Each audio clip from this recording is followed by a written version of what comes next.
So my mother started music when she was very little, and she loved it. And she was one of uh, seven girls. And music wasn't in her family, but she loved it so much. I feel like it felt like her identity, like her lifeline.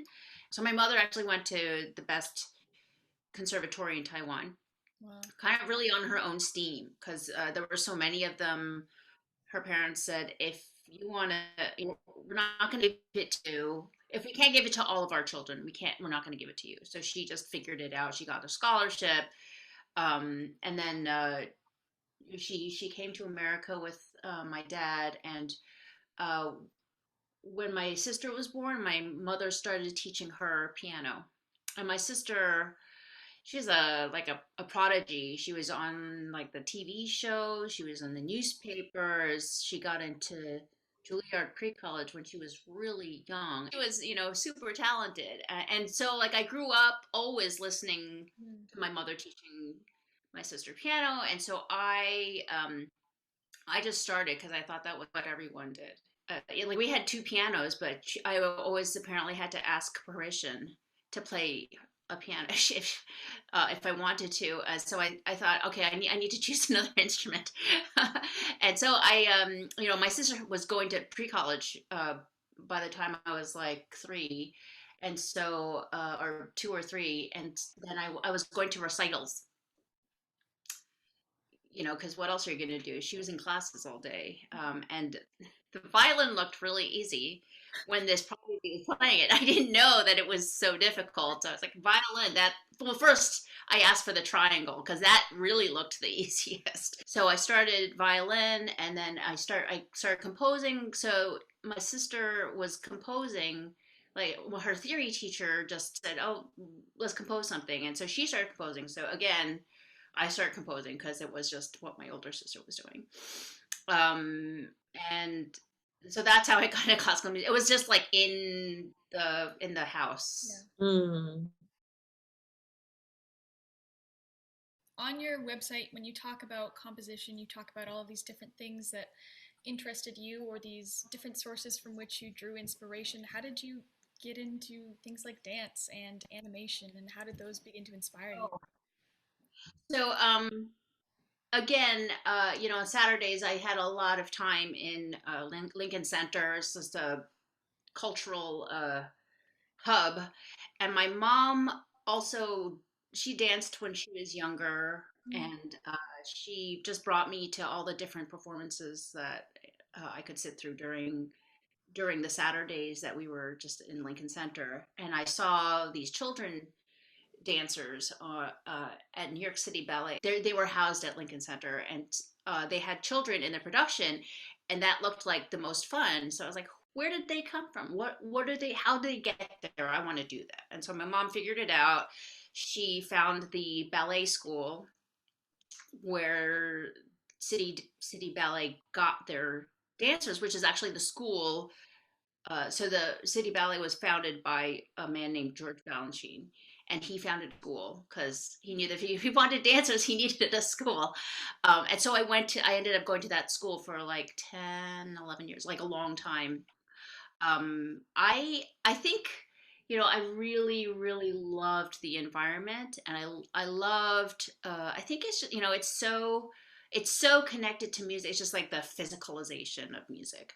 And being a musician too, there's like the physicalization of music as well. And so it's all kind of wrapped together. The first collaboration I ever did,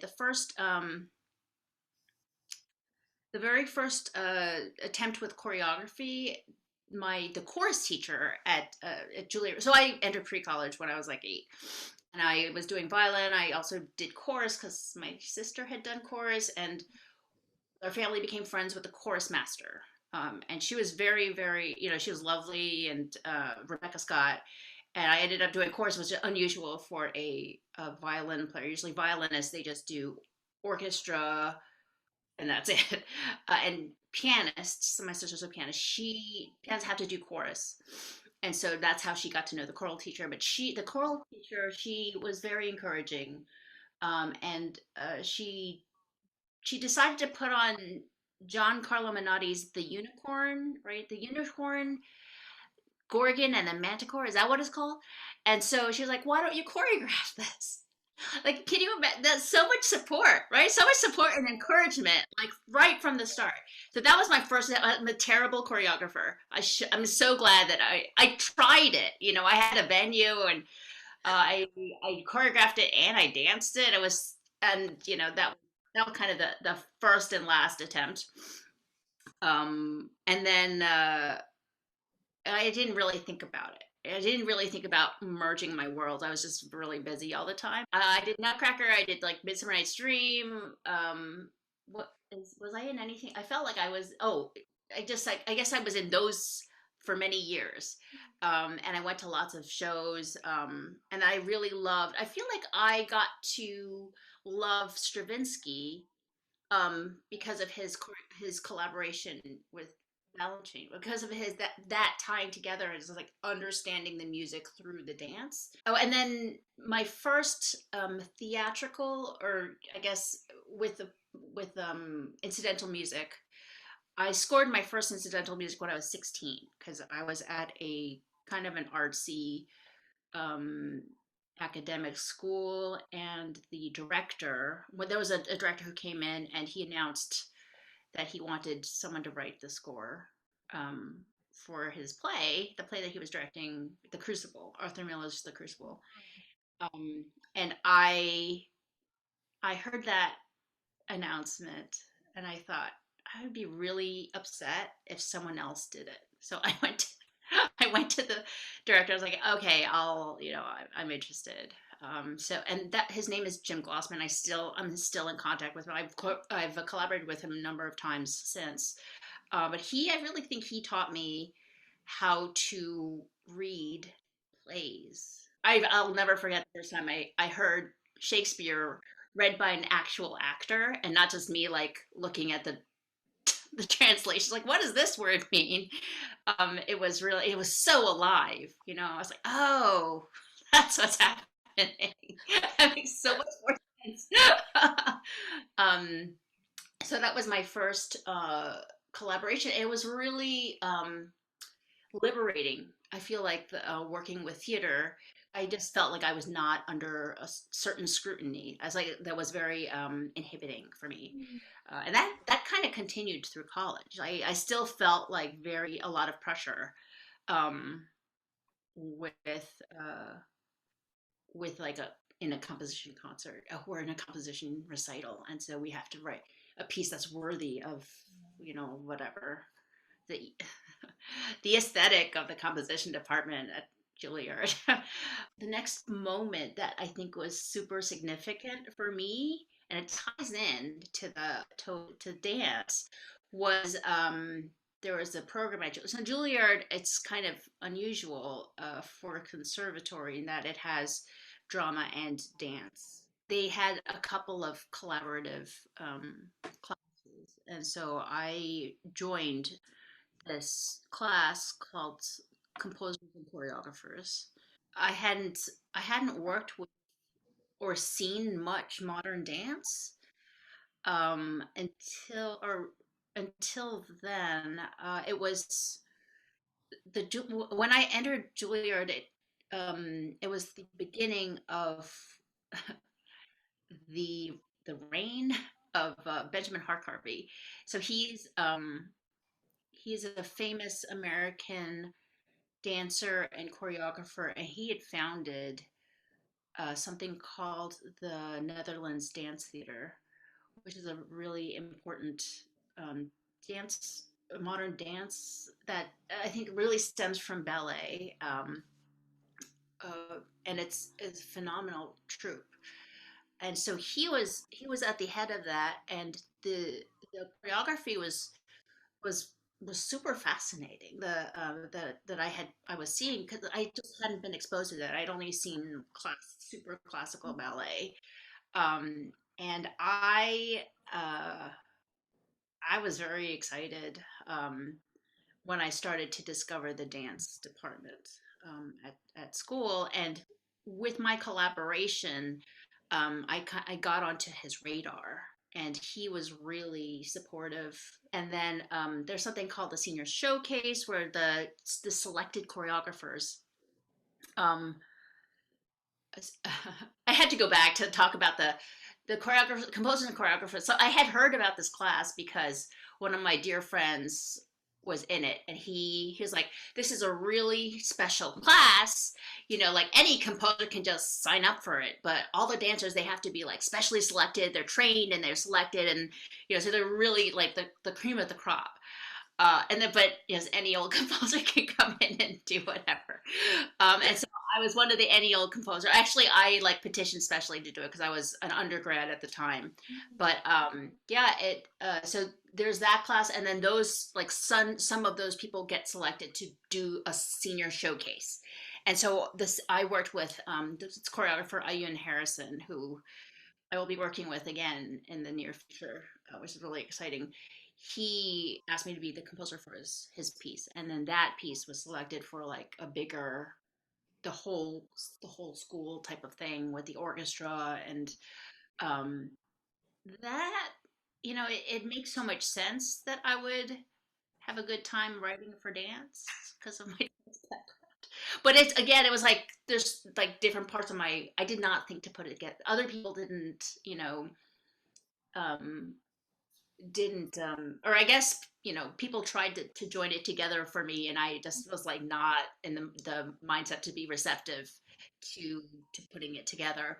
But yeah, it was a very meaningful like gr- jump in my growth to be doing these projects. Someone had contacted Juilliard, the whatever that computer music center, um, trying to figure out if we would be interested in collaborating with animators.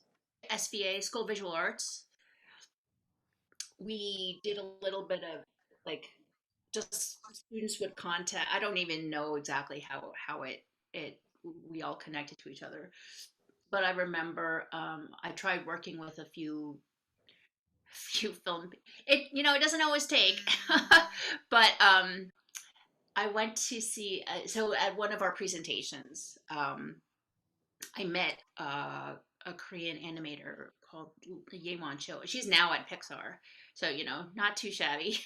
But she had something. She put something on with one of my colleagues, and I was watching it. I loved the animation, but I couldn't figure out how the music connected. So I talked to the composer, who was my friend, and I was like, "Hey, so did you talk to the animator?" And he was like, "Yeah, a ton." And I was like, "Oh, okay." And then I went to talk to the animator. I was like, "I love your animator. I love your animation. I would have scored it really differently just because I couldn't figure it out." And then like a year or two later, she contacted me and she was like, "Hey, I'd be interested to see if you would like to work with me. It's like kind of the same character, but I've fleshed it out."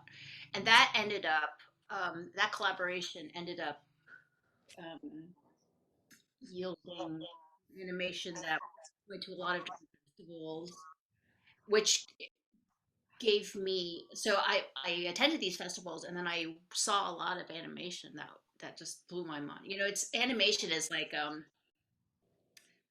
you think about total work of art. Animation is a total artwork because you have to create everything.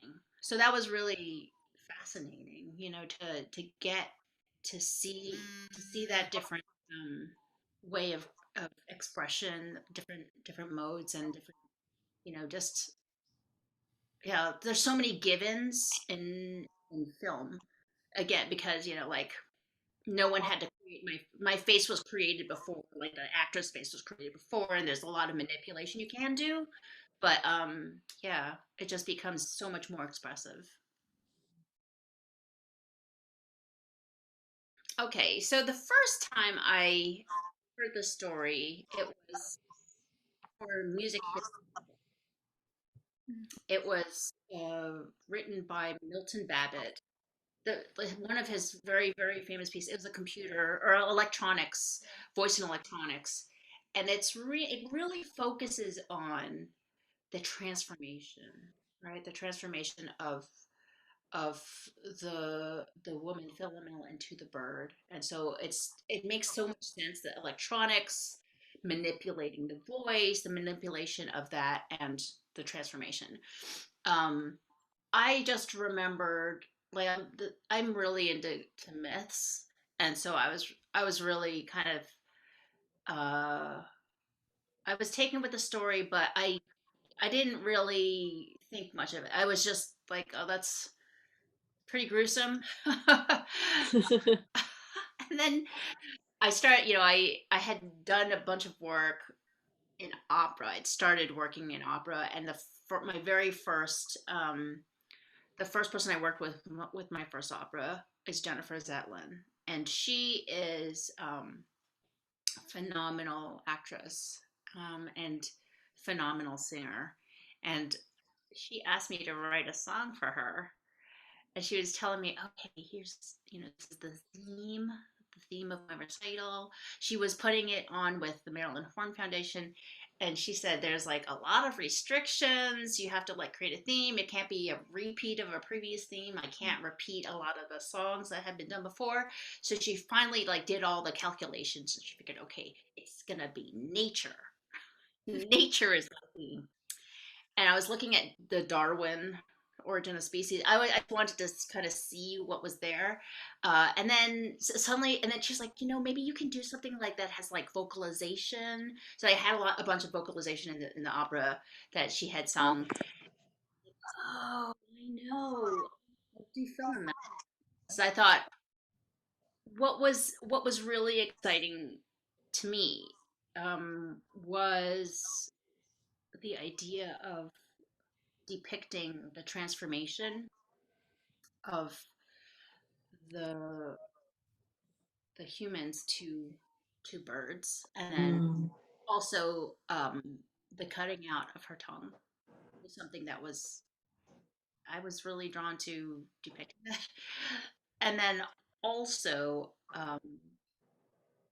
Earl King is really one of my favorite songs.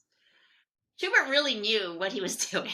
And the fact that he got one singer to do all those roles, like that's a tour de force, right? And so Jen is that actress. She can do all the different roles. And so I was like, okay, how many different roles am I going to have for her? The most important thing for me generally with my music and my songs is that the storyline be clear. I really don't, especially this song I wanted to be like a little opera, so I wanted it to make sense to anyone who didn't even know the story. This is like kind of a pet peeve of mine that people kind of have to study a story before they go to see an opera. I think it's I think it's better for all of us if it's kind of you know um, contained. Um, that's I have a lot of narrator. I have some narrator moments in the Philomel just to like set up kind of a context. I wanted to show the cutting of the tongue, and I wanted to show the transformation. So those are the moments that I focused on in the song cycle. In the program, we talk a lot about heroines and mythology, and we try and explore the effect of contemporary composition and contemporary voices on older stories. So, what would you feel are some of the most relevant parts of Philomel's story today, and why does it transcend time the way it does? I was wondering. I was thinking about this. Um, Thank you for mentioning it. It's very. I'm not drawn to lots of. I mean, I interest like myths interest me, but as far as this story, so it's not a Greek myth. This is from the Metamorphosis, and it was written by Ovid, and so I was trying to figure out how is this story so different, and I realized that usually when women are depicted, especially the older stories are usually written by men, Mm. so it's a male point of view of women. But I think Philomel So this was the same. It was the case with Philomel and another woman in that um, in the Metamorphosis, Arachne. Mm. I think Ovid um, actually identified with both of them because he was banished and he was basically silenced. So Arachne told stories that the gods didn't like, and so then she was transformed. And Philomel wanted to tell her story, and she was castrated. And so I think that's how he connected. That's why she has so much power. Or eventually she is just pity taken on her by the gods, right? So she's the center, and we have empathy for her, and it's unusual, I think, in those older for women to be sympathetic or to have power or be the center and not just be a victim or be a shrew. Um, I think that this story in particular feels very like Me Too. It's like just telling the story, telling a terrible story and getting revenge. Yeah, that's something that really drew Ria and I to this story is that it is so focused on these female characters, and a lot of the times in ancient stories, when these women are attacked or taken advantage of, they are then punished for it. So it was really, really interesting to see these two young women band together and actually serve justice and take control of their own story. Which kind of brings us to our next point about sisterhood and sibling relationships and how that impacts the story and whether that was important for you when writing it. Yeah, yeah, for sure. I mean, I didn't think of this when I was working on it originally, but I do love their relationship. So I've been working on a couple of very personal projects recently, and I get really emotional. It's really difficult, actually, when they're so personal. Yeah. And I don't know if I could have gone there, with film. I was doing other things. I was focused on other things, but definitely very recent. Like when there is a sibling relationship, a strong sibling relationship in a storyline, and it's like particularly the younger sibling who's like, let's, I just want us to be together. I just want us, to to be close, Hmm. like Frozen. Like, do you see Frozen? I was crying so it was like my big crying movie. Siblings like trying to get back to like that. That's a big hot point for me. That's a big emotional touch point for me. The next thing we wanted to talk about, which I know that you touched on a little bit earlier, is just writing for the voice, doing dramatic vocal writing, and how you went about that working with Jennifer in particular for the cycle. I did a little singing right in chorus when I was very young, and I play violin, or I studied violin, and I feel like a lot of that violin, the aesthetic for violin, or most of classical Western music is classical Western singing, right? That's the basis of it, and so like melodic writing, string writing, and then I guess it moves easily to wind instruments, but it's something that's so focused on the sound of the human voice, and you realize this when um you know there are no phrases. If there are no phrases, it doesn't sound like a voice anymore. With voice writing, my very first opera, again, I was really concerned with telling the story, making sure the story was super clear. And so I was doing a couple of experiments. I had a lot of talking in it, and I was heavily criticized for the amount of talking. Random audience members would come to me and say, "There's all like the only amount of talking you can have is like in La Traviata, that letter. That's all you're allowed, and then like the rest of it has to be singing." Oh no. was like, but why? You know, I don't know. I don't understand why. And I think Broadway, where there's lots of talking, right? Lots of people talk. And then I heard the main worry, or the like one of the main concerns logistically. So like I can't even go on the fact that it's a stylistic thing. Like can't like there that's just having it as a stylistic concern makes no sense to me. Like I need a better reason. So the better reason, here's the better reason, is that a lot of singers are not very good actors. And then the question is why can we train the singers to be better actors? I feel like that should be part of their training, right? Should If be. they're going to be acting, they should know how to act even without singing. You know, I mean that's hard enough. I'm not saying that it's easy. Any of this is easy. I'm always floored by the abilities of singers. Number one, to memorize all of that music, and then to like do it while acting and maybe moving around the stage and maybe doing stuff with props. You know, that's very, very, very impressive to me. I can only, think about performing notes and rhythms and maybe, and, emotions, but the words, right, all of it together is really, really tricky.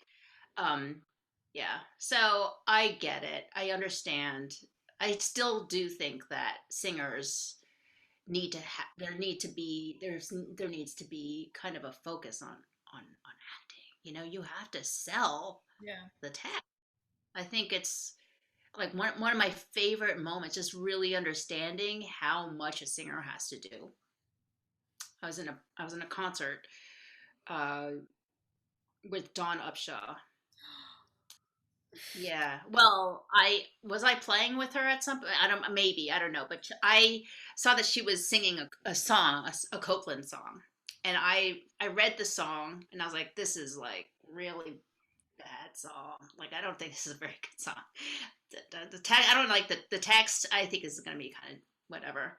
And she went up there and she just sang it. Yeah. You know, I was like, wow, he really did it. I did not think it would go well. It was so good. It was amazing.